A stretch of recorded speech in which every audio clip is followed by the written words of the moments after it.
Well, clients, I would suggest, are tilting towards caution still, notwithstanding the US, and I'll come back to that in a minute. There's still a little concern over the growth momentum in China, the underlying growth trajectory in the EU, notwithstanding the likelihood of ECB cuts. There's a geopolitical overlay, which of course is by definition hard to predict.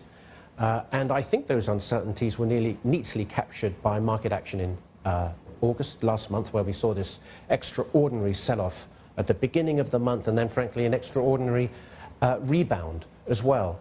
So I think markets are and clients are just a little bit cautious about the way that they should be allocating right now.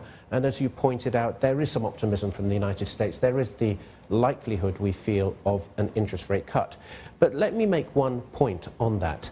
I went back to data from, I guess, the mid-1970s, since which have been 9 interest rate cutting cycles.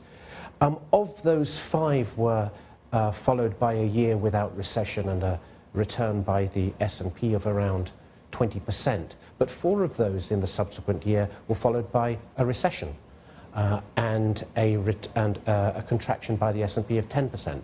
So by no means is the market clearly positioned for a strong recovery. So it's that sort of uncertainty that we have to be somewhat cautious about. Now, as we look at the S&P in the month of September, seasonally, this is a weak month.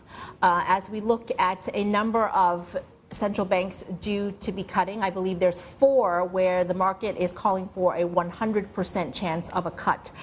In terms of other markets that you're looking out for, how are you positioning in this environment?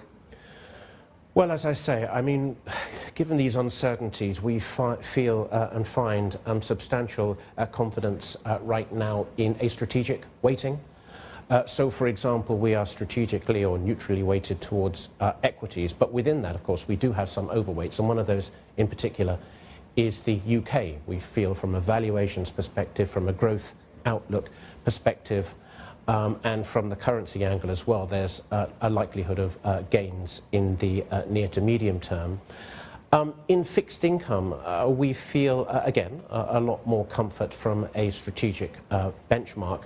But at the point we feel that interest rate cuts are more likely, it could well be that we start looking at, for example, IG and possibly high yield a little more positively.